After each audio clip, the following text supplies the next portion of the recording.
Ya, Assalamualaikum warahmatullahi wabarakatuh teman-teman semua. Apa kabar teman-teman semua? Semoga dalam keadaan baik-baik saja, keadaan sehat-sehat semuanya, dan rezekinya terus mengalir. Untuk kesempatan video kali ini saya ingin memperlihatkan lagi itu cara pengerjaan polyplek di bahan tas ponbon. Sebelumnya saya juga belum pernah mengerjakan polyplek di bahan tas ponbon karena memang pengerjaan polyplek sendiri di tas ponbon itu tidak direkomendasi. Bukan masalah tidak bisa atau bagaimana, tapi masalah cost pengerjaannya. Otomatis karena harga ponbon sendiri itu masih jauh relatif lebih murah.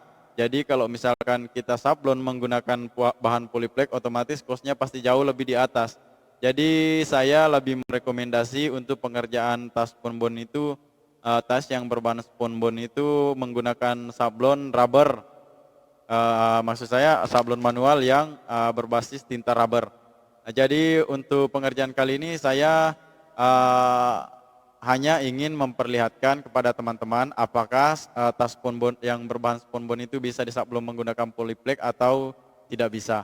Jadi untuk mempersingkat videonya kita langsung aja lihat desainnya itu seperti apa. Jadi saya sudah mempersiapkan desainnya. Jadi desainnya itu seperti ini. Ini dia desainnya yang ingin saya sablon nanti, yang ingin disablon di tas. Jadi ini desainnya menggunakan polyplek warna kuning dengan tas ponbon warna merah. Jadi kebetulan ini juga sudah saya cutting ini. Ini sudah saya cutting, sudah selesai di cutting. Jadi hasilnya itu seperti ini.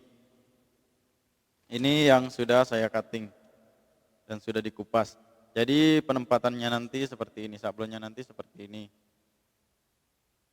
Jadi ada 2 biji, jadi ini depan, ini belakang. Ini sengaja saya buat hanya sekedar memperlihatkan kepada teman-teman apakah polyplek bisa melengket atau bisa disablon di bahan sponbon. Nanti teman-teman sendiri, teman-teman semua akan tahu sendiri jawabannya itu seperti apa. Oke, langsung kita kerjakan.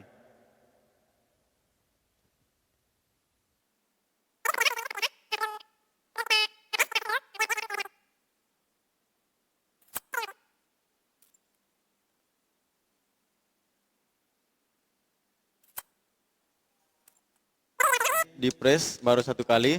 Seperti biasa kalau misalkan sudah kita press, ini harus ditunggu sampai dingin. Jangan dicabut kalau misalkan belum dingin. Kalau misalkan kita pakai bahan polyplek yang dicabut pada saat dingin.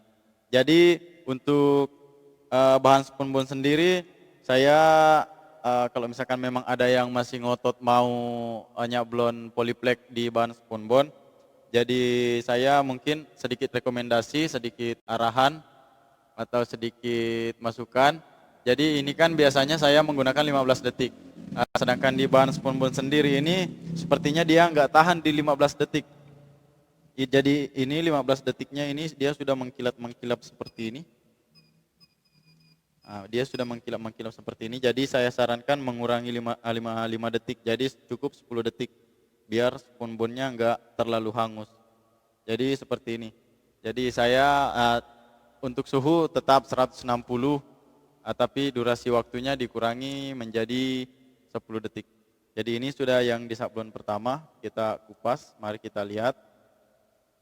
Jadi dia melengket dengan baik.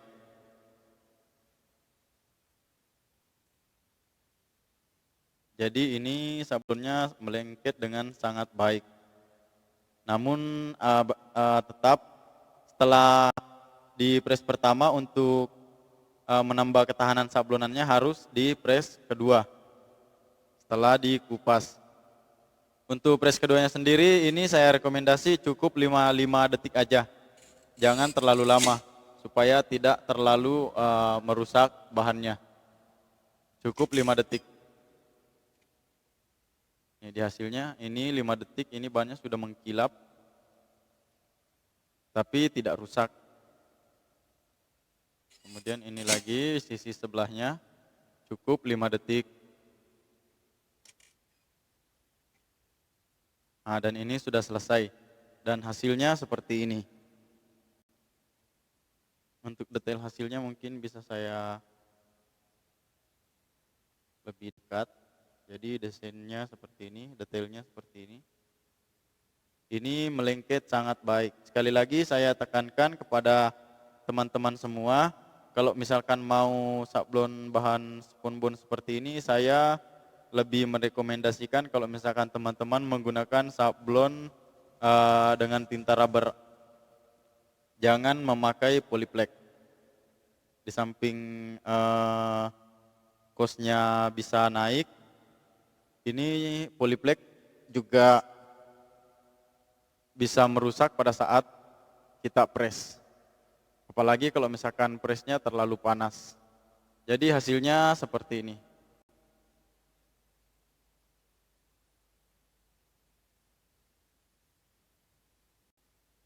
Ini bagian sebelahnya dan ini sisi sebelahnya.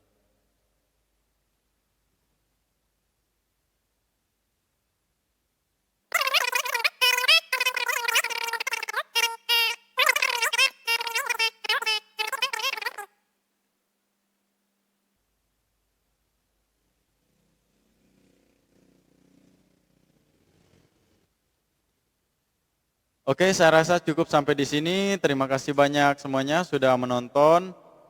Sampai jumpa di video-video berikutnya.